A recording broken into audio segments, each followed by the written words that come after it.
இந்த டெஸ்டோஸ்டிரோன் கேள்விப்பட்டிருக்கீங்களா? இந்த டெஸ்டோஸ்டிரோன் குறைபாடு இருந்துச்சுன்னா என்ன பிரச்சனை வரும் தெரியுமா? ஆண்மை குறைவு பிரச்சனை வரும். உங்களுக்கு தெரியும்னு நினைக்கிறேன். இப்போ புதுசாக ஒன்று கண்டுபிடிச்சிருக்காங்க. இந்த டெஸ்டோஸ்டிரோன் குறைபாடு உள்ளவங்களுக்கு ஹார்ட் அட்டாக் வரும்னு கண்டுபிடிச்சிருக்காங்க. டெஸ்டோஸ்டிரோன் குறைபாடு உள்ளவங்களுக்கு ஹார்ட் அட்டாக் வரும்னு கண்டுபிடிச்சிருக்காங்க. அதனால இந்த ஆண்மை குறைவு ப்ராப்ளம் இருக்கவங்களுக்கு அதுக்கு அர்த்தம் என்ன? ஆண்மை குறைவு பிரச்சனை இருக்கக்கூடியவங்களுக்கு ஹார்ட் அட்டாக் வர்றதுக்கு நிறைய வாய்ப்பு இருக்கு. ஏன் அப்படின்னா டெஸ்டோஸ்டிரோன் குறைபாடு இருந்தால் என்ன வரும்? ஹார்ட் அட்டாக் வர்றதுக்கு நிறைய வாய்ப்பு இருக்குன்னு கண்டுபிடிச்சிருக்காங்க. ஸோ இந்த டெஸ்டோஸ்டிரோன் அளவு குறையதுக்கு காரணம் என்ன தெரியுமா? காரணம் என்ன குறையதுக்கு?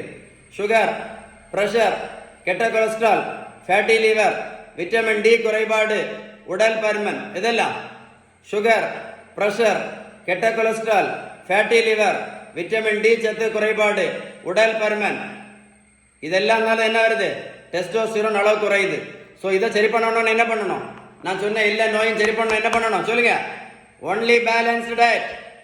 நீங்க பேலன்ஸ்டு டயட் எடுத்தா மட்டும்தான் இன்சுலின் ரெசிஸ்டன்ஸ் சரியாகும். இந்த இன்சுலின் ரெசிஸ்டன்ஸ் சரியான மட்டும்தான் என்ன பண்ணும்? சுகர் சரியாகும், பிரஷர் சரியாகும், கொலஸ்ட்ரால் சரியாகும், ஃபேட்டி லிவர் சரியாகும், உடல் பருமன் சரியாகும், எல்லா நோயும் சரியாகும். இல்லை அப்படின்னா டெஸ்டோஸ்டிரோன் குறைபாடு உள்ளவங்களுக்கு என்ன வரலாம்? இருதய மாரடைப்பு வரலாம். இந்த தம்பியை பாருங்க, 70 கிலோ வெயிட் குறைச்சிருக்கேன். 140 70 கிலோ. புரோட்டீன் பவுடரும் கொடுக்கல, மாத்திரையும் கொடுக்கல, ஜூஸும் கொடுக்கல, ஊசியும் போடல. இந்த தம்பியை போய் ரோட்ல போய் நான் ஓடக்குன்னு சொல்லல. நான் கொடுத்தது எல்லாமே பேலன்ஸ்டு டயட். எதை மறந்தாலும் டெஸ்டோஸ்டிரோன் குறைபாடு உள்ளவங்களுக்கு ஆண்மை குறைவு வரலாம். டெஸ்டோஸ்டிரோன் குறைபாடு உள்ளவங்களுக்கு இருதய மாரடைப்பு வரலாம்.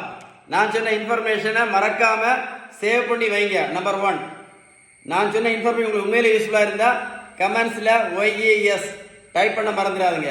இன்னைக்கு எதை மறந்தாலும் பிரச்சனை இல்லை. வீடியோ லைக் பண்ணி மறக்காமல் ஷேர் பண்ணீங்க அப்படின்னா இந்த முக்கியமான இன்ஃபர்மேஷன் இந்த வேர்ல்டில் நிறைய பேருக்கு யூஸ்ஃபுல்லாக இருக்கும். என்ன சொல்ல வந்தேன் அப்படின்னா, ஆண்மை குறைபாடு இருக்கக்கூடியவங்களுக்கு டெஸ்டோஸ்டிரோன் குறைவாக தான் இருக்குன்னு அர்த்தம். ஸோ ஆண்மை குறைவு இருக்கக்கூடிய நிறைய பேருக்கு இருதய மாரடைப்பு வர்றதுக்கு நிறைய வாய்ப்பு இருக்குன்னு உள்ளதை கேரி ஹோம் மெசேஜ் மறக்காம வீடியோ சேவ் பண்ணி ஒரு கூட போட்டு கேளுங்க. ஷேர் பண்ண மறந்துடாதுங்க. Stay tune.